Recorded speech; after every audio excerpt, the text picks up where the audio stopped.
So in this first section, we're going to look at the workshop format. We've spoken a little bit. I'll tell you a little bit about the format in just a second. We have an overview of finance councils that are important, the finance council requirement, membership, and then discussion.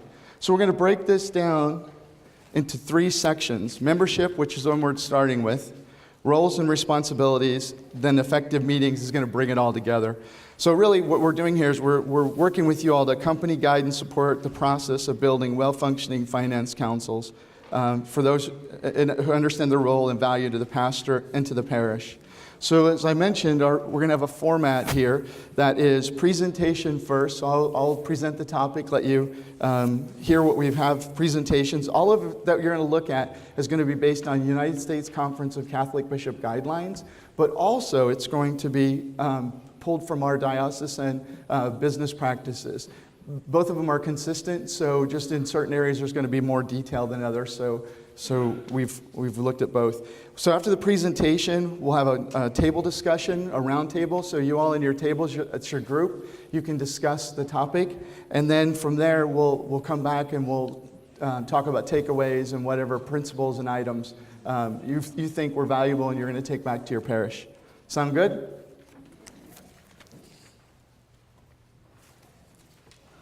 So one of the key processes, programs that we have in the diocese is our Parish Financial Review Program.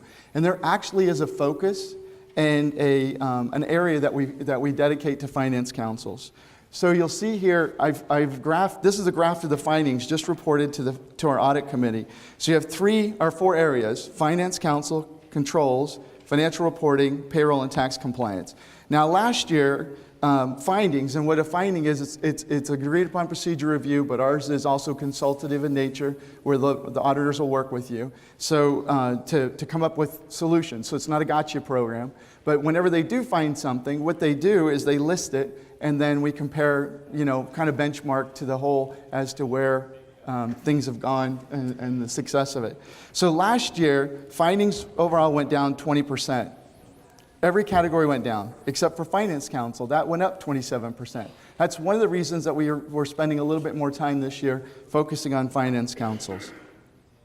So if you look here, the control issue is really sticks out compared to some of the other areas. And what we found is that those parishes with good, functioning, active finance councils are able to, help drive some improvement, and those control findings come down. I mean, we do have parishes every year that have between 1 and 5 findings. So it's not an impossible process to do really well. Thank you.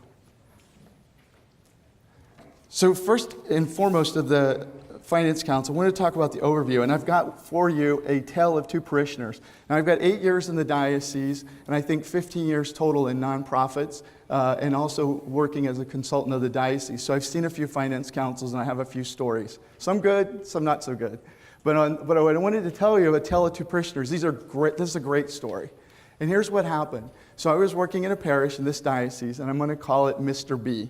Mr. B was a very skilled individual. He had he was with Ma Bell in New York City. He was 80-some years old when I got to meet him. He was picked up once a year and flown to Teterboro. And if you've ever lived in New York, that's a big deal for board meetings. And he was a finance council member. I never knew that until working with him for about 6 months. He was so patient. He was so kind. And he understood the way the parish was supposed to go. So he was involved. He understood that role of the parish, and he was a very great collaborator. He helped us launch the shared service program in his parish, and he worked very closely with us through the process. Especially, he was one of the first parishes. So actually, we're outsourcing the accounting with his parish before we could even bring it in-house. He had a neighbor, and they lived in a very exclusive subdivision down in that part of the area. And catty corner across the street, both were very equal in terms of their giving from what I could see. And they played bridge together every Tuesday or whatever, their families, their husbands and wives. What was interesting in this is that, Mr. B was already on the Finance Council, saw where we were going, was patient, and was willing to lend a hand because he saw the end result. Let's say Mr. H, on the other side, his story was that he was a business owner. He built a business and sold it, was very successful. I don't know if Mr. H would have done what he did next, what I'm going to tell you, had he been on the finance council at the same time that Mr. B was. And what he did is, after hearing the stories over bridge of how the parish was improving, how things were going in the right direction, and what the advances they were making, Mr. H decided to give $1 million endowment to the parish through using the Catholic Foundation. What was interesting is he gave over $10 million to his other diocese up north, and he said that based on what he was hearing and what he was seeing, it was time that he came in and invested as well into this parish. Now, the reason I bring that up is on Mr. B, he was that understood where they're going, understood what they needed to get done. Mr. H probably was a little bit more, because he'd been a business owner, he had put things together, maybe a little bit less patient. So if having Mr. H on the Finance Council, I don't know that you ever would have got that money, because I've seen a lot of people when being invited to Finance Councils and then in future years voting with their feet because they end their money when they don't see things moving in the right direction. So it's important that you choose from your parishioners those that are involved, understand the role of the parish, and are patient collaborators. So let's talk a little bit more about the Finance Council requirement. So it's an important council and is necessary to support the parish administrator in fulfilling his duty of being a good steward of the parish resources. The Finance Council is a mandated body having an advisory and consultative role with the pastor. So what's the takeaway? They're required. Next, the Finance Council works closely with the pastor, who is accountable to the diocesan bishop for administration and stewardship of temporal goods of the parish. The pastor, according to canon law, has among his responsibilities the responsibility for parish financial and temporal management. What's the takeaway? The pastor's in charge. His responsibility. So now I'm going to go down here to the bottom. The Finance Council does not have decision-making authority. Consultation is at the heart of the decision-making process, sharing information, listening, contributing to the discussion, and promoting consensus. Now I'm going to carry this bottom paragraph over to the top. You can see there, Parish Finance Council does not have decision-making authority. So really, what does this mean? What's the takeaway here? Philosophically, they're there to support the pastor in balancing the financial resources to the pastoral needs in order to lead souls to heaven. Really, what business would you get to that you have a mission statement and kind of a talk or an outline of what you're going to do? Very few except for the church, right? And what's interesting is your work and your collaboration with the pastor is so valuable, because if you're able to guide and support and get things in a supportive way to where the parish is more efficient, then that frees up the pastor more. And his freeing up of time, hopefully, the goal would be that he can get to more souls. And if he gets to more souls and he can lead one more soul to heaven, hear that last deathbed confession, whatever it is, and gains one more soul because he's freed on his time, then that's really priceless, because that's the value of a soul to our Lord. Does that make sense? So let's talk a little bit about what's the membership actually look like. So I'm going to start here with this graph, okay? The USCCB, and we follow those guidelines, recommends between 3 to 9 Parish Finance Council members. So membership, right over here, is not just from parishioners, as we spoke about with Mr. B and Mr. H. It's got to be involved. Not only just parishioners, but involved parishioners, rather. Minimum of 3, maximum of 9, except for unusual circumstances. And let's just take a break and talk about that. What is unusual circumstance? If a parish has a very large and robust, let's say, social services, additional ministries, a challenging or complex construction project coming up, then maybe at that point you would invite a new 1 or 2 Finance Council members, maybe with those expertise to support as well. So that would be an unusual circumstance. So term limits, they're fixed but staggered. It's really important that you set term limits. The reason why is you've got to give them an opportunity to end their service to you, but you as well need to know when you need to plan on adding new members, right? So it's very important. And it's also one of the points that we look at very closely with the parish review. So one of the Finance Council findings that you'll see Mike Hausema's firm list from time to time is going to be, lack of fixed, terms, and also knowledge of those terms. Now, even though they're fixed terms, it's reappointment's possible, right? So, and in many cases, some finance councils will serve for a number of years, right? Because the service they provide is very valuable and continues on. However, at the change of a pastor, and we've had a lot of pastor changes over these past few years, what happens is the finance council at that point in time would hand off to the pastor, and then it's up to the new pastor to select his finance council to either confirm the members that are there or bring in new members to support. Some of the ground rules for the meetings is going to be quorum should be a simple majority. And then it's always good, and it's recommended by the USCCB to have an odd number of voting members.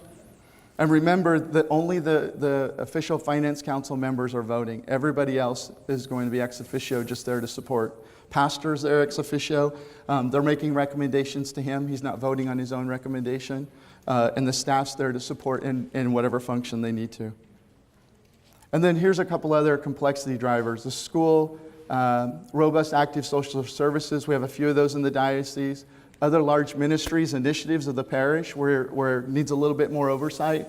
And then also the parish's level of maturity and establishment, which we'll talk a little bit more about in roles and responsibilities.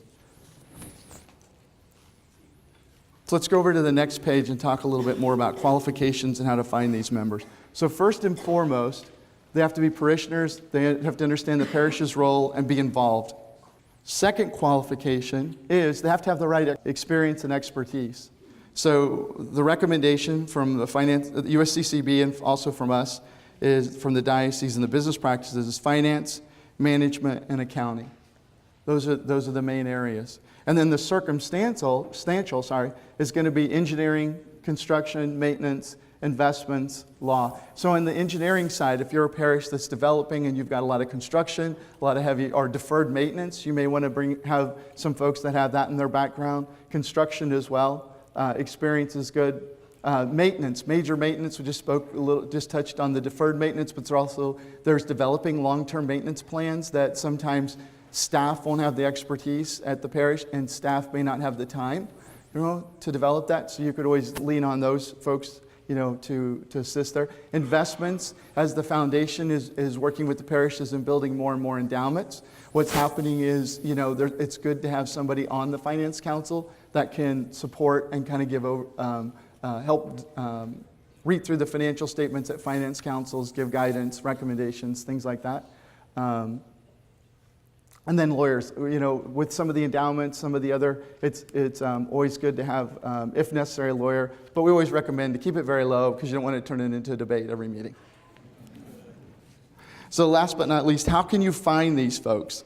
So expertise can vary. It can include business executive, accountant, lawyer, small business owner. But, a time and talent survey, time, talent, treasury survey may be helpful in identifying. Okay? Any comments or questions to this point? Sure. Lois, would you like to? Here, one more rule we want to have, and I think Debbie's coming, with a microphone so that it can be picked up for the video.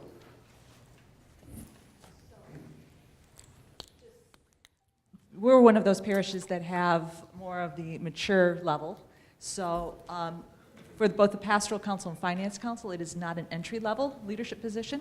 So we usually have our people have to have served on one of our other 5 councils or commissions first so that they can learn about the parish and how it operates before they go in to serve in this way. Awesome. That's a really good recommendation. Did y'all hear that? Anybody else? Any other questions or comments?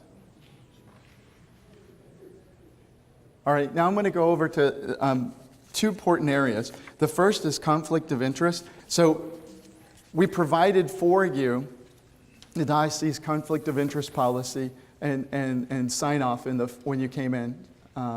So that's what our Dawson Finance Council and other board members update each year. So the parish finance council members owe the parish a duty of loyalty, acting in the interest of the parish and avoid conflicts of interest that could be detrimental to the parish. So they always must act in the interest of the parish, never choosing personal interests. Any member that may have a conflict from family or themselves, services being rendered, paid or unpaid, really isn't eligible to serve. No parish employee or member of the family of an employee or relative for the pastor should serve on the finance council. Again, with respect to husbands and wives, if there's a family member, that also conflicts them out. And then you'll have to, on this last point here, you may have to work with the members of the finance council, may serve in other volunteer service roles in the parish, if in the judgment of the pastor, such dual service will not create a conflict of interest situations. So really the takeaway here is that you as the pastor, you as the administrator of the parish have to be comfortable with your members and that they're going to keep, things confidential, we'll talk about in a second, but also be free from conflicts of interest which can impair their independent decision-making and recommendations to you. Any questions or concerns on this? So let's talk a little bit about confidentiality. So the ideal we'll go through in a few minutes on the meetings is going to be that you provide meeting materials in advance, agenda, financials, and then topics. If there's anything that's really heavy, you give them a little bit of information before so they can come prepared. If you're going and saying, I don't feel comfortable giving them that information, then what I would recommend to you is one, come up with a confidentiality statement. We don't have one. We only use the conflict of interest. Because of, I guess, with the Dawson Finance Council, we're looking at members and capacities and roles and experience that understand keeping the confidentiality, and we haven't had an issue with it. But at the parish level, maybe that's something that you want to think. And if that's something that you're concerned with, and you write it on your evaluation form, we can come up with a form for you. So really, what's going to happen is items such as agendas, meeting materials, and review materials should not be disclosed to others or designated as confidential. Parish Finance Council meetings are typically not open to the parish community.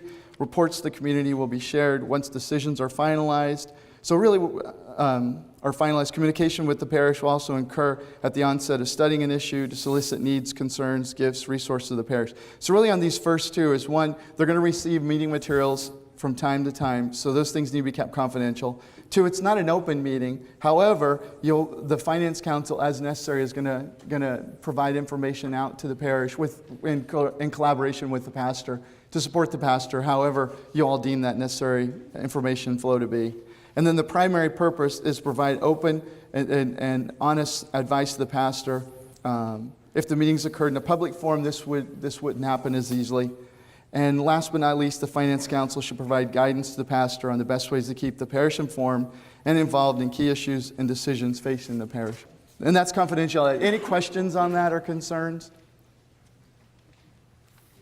Okay, then what I'm going to do now is we're going to go through, I'm going to read off these 8 questions, and these are questions for you to dialogue at your table. So we'll give you, after this part, 10, 15 minutes to go through a kind of dialogue about these areas and these items. And then we'll come back, and any best practices, any points that you're going to take back to the parish, we'll give you an opportunity to share, okay? So first and foremost, is the Finance Council an advisory council or a frustrated board? Everybody laughs at that, and this is the second time I've used that. We presented this last week to the Parish Finance Council, or to the business manager meeting, and everybody chuckled at that as well. So that's something to think about.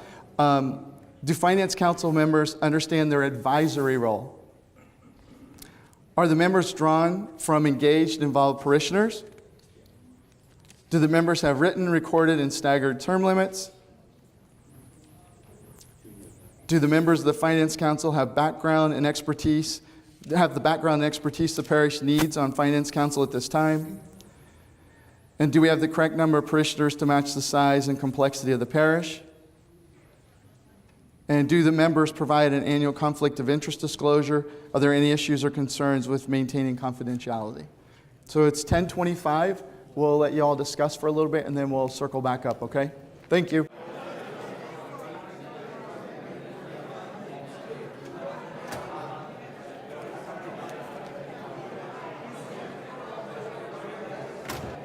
Okay, so if I can have your attention. So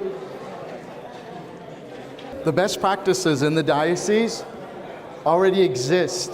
They just don't exist collectively in every parish. They exist collectively across the diocese. So the reason for this meeting, our workshop format today, and the reason allowing you some dialogue was the following. If you're a parish that doesn't have, I just want to kind of give you an overview now before we start discussing. If you're a parish that doesn't have an active, functioning finance council, in your view, what we hope that you take away today is, one, how to form it. What's the membership look like? Number two, once you gather up those right members, what's the roles and responsibilities? And then number three, once you've got that group put together, how do you have effective meetings? So that's the reason for this format. Now the reason for you to have table discussion and now to highlight takeaway points that we're going to do is that you all are there filling in where I'm missing. If there's an area or something that I haven't touched on, this is your opportunity now to share it with the group. So with that, and then one other point, somebody came up to me during the break, and I just wanted to clarify one point. On the membership, where it says parishioners, not just from the parish. Basically what I'm trying to say there is you need some folks that are involved, right? They can't just be the come to Mass, which is great. No offense to that. That's what everybody's base requirement is, but they need to be involved, right? So that's the reason I put that there, just to clarify. So now let's go back to the questions, and let's just start from here. So how do you feel your finance council members understand their advisory role? What were the takeaways? Some of the points that you may have just saw today, or maybe that you practice in your parish. Like, Lois, did you all have anything that you wanted to share? And I think Debbie Lohed's going to bring a mic around so that, again, it's going to be picked up for the recording. Sure. So we were interested in, we do the conflict of interest sheets at the beginning of each person's term. So one of the things we were thinking about to improve is to do it yearly. And while we talk about confidentiality, we don't do any written statements, so we're looking into that. And we talked about that thing that you had up there about parishioner versus not just from the parish. And so in our parish, we call our people partners in the mission. So they need to be coming to Mass. They need to be involved in time and talent. They need to be giving sacrificially and making a commitment. So they're more than just a pew sitter. Very good. So what about on the confidentiality? Did that come up at any other tables? Would it help if you all if there was a standard confidentiality agreement that went out? All right, watch your emails. I agree. I think that would give the pastor a level of comfort that what's being discussed, even though it's assumed and based on the members that you have, they would hold that confidential. It would kind of restate that. Father. Michael, can you make the confidentiality form and the conflict of interest form together? Sure, that's a good idea. Wouldn't that be a good idea to make have one? And then what do you all think about renewing it annually? Absolutely. Okay. Yes, sir. So the question is, what would the repercussion be for breaking the confidentiality agreement? Maybe it could be like a $1 million fine. That would be a good way for the church to raise more money. Well, the diocese canon lawyer said it's an excommunication.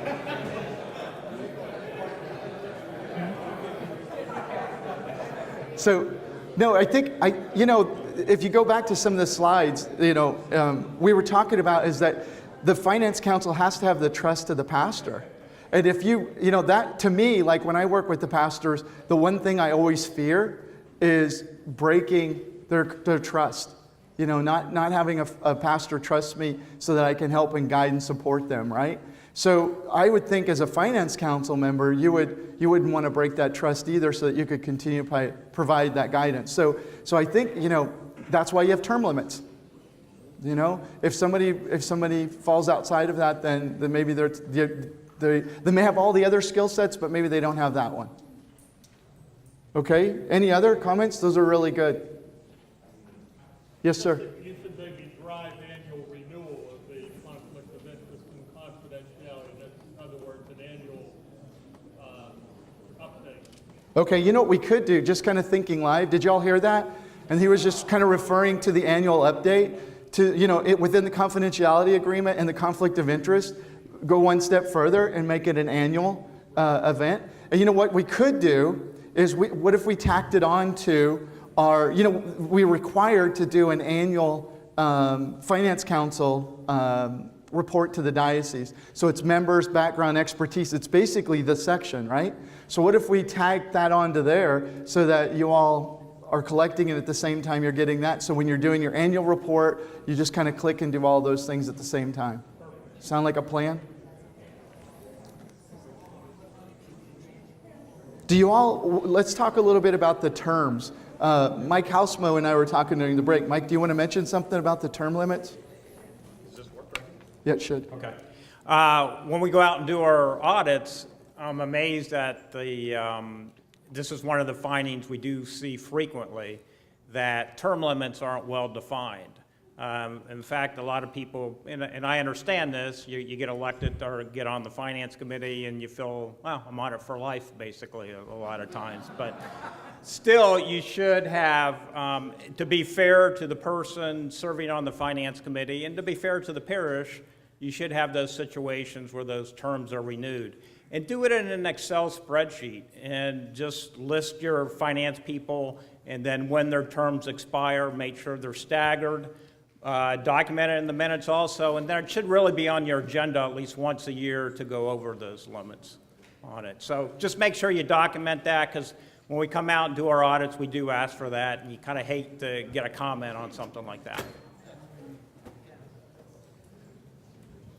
Our table was discussing how long it takes for the council members to get oriented and sort of in the swing of things. Do you have a recommendation for a term length? Right. I think that's a really good point. Michael, do you want to start? Do you have any recommendations on term lengths? Well, the length, the diocese length is 1 to 3 years. I also sit on a finance council, and ours are every 3 years, coming up from renewal. They do seem to be renewed after every 3 years, my father, but yeah, on it. So I think the other thing I would add to it is, if it's an existing member, then maybe that's a 1-year term. If it's a new member, maybe a 1-year term to see if and then you stagger the rest in between so that you've got coverage, right? Yeah. Over the years. Is there a policy on the number of consecutive term limits you can serve? Not even the USCCB has a limit. That's a really good question, because you would think, what you hope is that, membership's kind of, some folks are being added, but let's face it, there's some skill sets in the parish that you don't want to lose. Do you know what I mean? I know a few with finance council members in this room, in different places, and it would be a shame if they went off, because there would be no one to fill their role. So you have to make sure that not only it's not just a body and an active parishioner, but it's that skill set and expertise. So like if somebody's phasing off, then you want to make sure that you've got that skill set coming in behind them, right? So if it's construction, maintenance, finance, accounting, that you're covered there. Yes, ma'am. I know they saw the increase in relation to the audit with this area. Was it mainly related to term limits, or were there other trends that we need to look at? No, that's just one area. You've also, and I think we're going to get into this later, touch it, but the main area that our firm sees as far as the amount of comments in the finance council area is on controls not being documented in the minutes. That is the main comment that we do see.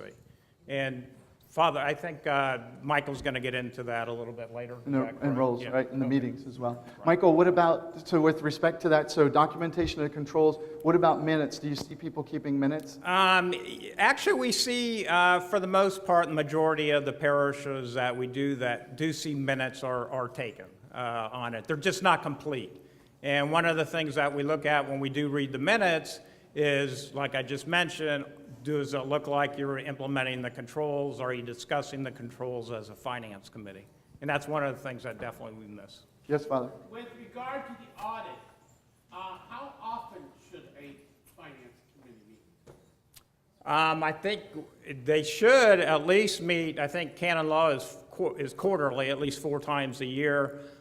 Depending on the size of the parish, I kind of find that difficult, because I think I'll just speak for myself. Our parish, we're a medium-sized parish.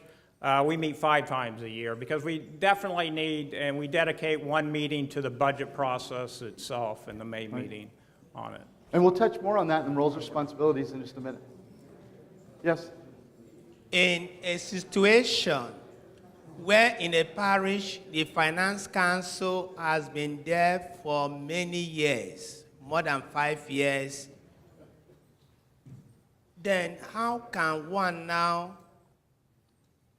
set a term limit for them since all the members have been there for many years? What is your advice? Right, right. So, Father, that's where I would, and Michael, I'm going to take a stab at it and you chime in. Would that help? What I would recommend, Father, is you look at what the skill set and the expertise of that committee is, and then you would split out. If you have 2 accounting folks, then stagger them where their term limits are different, and then fill the rest of them in so that you have that support. Do you know what I'm saying? With respect, so if you have more than 1 accountant, you don't have those expire at the same time. But then if you have finance and other areas, make sure that those are staggered so that you still have coverage, but yet you're having an opportunity, to renew their terms, also bring in new folks, things like that. Does that help? Is that clear? Yes. Anything to add, Michael? No. Yes, sir. Yeah, just a question on the minutes, in terms of who should actually prepare the minutes from the meeting. That's a good question, and I'm going to hold it to ask it again at the end of the next, or in the meetings. Okay. We're actually covering this in effective meetings. What would your recommendation be on integrating communities? 'Cause I'm sorry, I couldn't hear you. What would your recommendation be on integrating communities onto your finance company? Oh, that's a great idea. That could be in the circumstance area. If you look at your finance committee membership, so you want the finance, accounting, and the management, right? But then as well, within that group, you can add, and increase your diversity with the different, communities that are within the parish, so they have representation as well. But just, it's not a pastoral council, it's a finance council. So you just have to identify those folks in those different communities that have that right background and skill set. I've seen that in a number of parishes, by the way. So, very good. Yes? Are finance council members required to have background checks or need to be fingerprinted? Absolutely.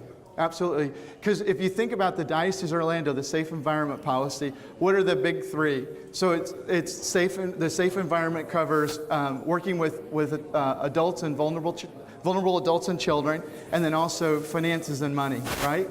So you have to, finance council members have to be background screened, right? Because they're going to be overseeing and guiding, the parish on some very important matters. So it's very important to have that skill set. Or not skill set, but that completed. Yes, sir. You mentioned that you've seen successful parishes that have successfully integrated their communities. Who would be the best because it's frustrating for us. Okay. That's a tough question because I'm trying to guard everybody's name. There's a few more stories that I'm going to tell that the folks are sitting in this room. I've just seen like Holy Cross. I've seen them they're rebuilding their finance council, if you will, and they're inviting members from other areas. I think it's other diversities within the parish. I think it's just important that you have that representation as long as they have that area. And then as well, remember. When I was in the seminary for a number of years, I actually was a commercial banker, thought I had to call the priesthood, broke up with my girlfriend, went to the seminary, and I had 6 years in a religious order, right? That's the closest thing to being in prison. I was cloistered, right? But I learned a lot. I learned to not go to prison, number 1, and number 2, I learned that more about people and myself. And the one thing that this is a great story that fits right in this. There was this young man who was about my age. I was the treasurer for the U.S. for a large religious order. as a brother, right? They kind of would view your resume and your background, and then they would get free services from you by putting you in those roles in addition to doing your studies, right? And there was another young man who was oversaw the fundraising office. 60 employees, $10 million in annual funds, and raised about $20 million a year for operations. So a big operation, right? He was magna cum laude, well spoken, just polished. I mean, we were in New York. He could have just dropped right down on Wall Street. And one day he disappeared. And I went to Father Barreras. He was the priest for religious life. And I said, I worked with this guy every day. I knew him. What happened, Father? And he said, don't think in your life that education and polish is what takes you where you need to go. It's your personality and how well you work with people. And he wasn't. He did not play nice in the sandbox. He was a tough guy to get along with, but he was so good at what he did, but he didn't fit the role. So you, as pastors and finance committee members, have to find, people with that right skill set, but also with that right personality and attitude. So if you're having that conflict on your finance council, then use the term limits, and then find somebody with that same skill set, but with the right personality to be a collaborator. Is that fair? Michael, anything to add? No? Any other questions or points? If not, then let's take like a 5-minute break while we turn over and get ready for the next section. How's that? Thank you very much. This was very good.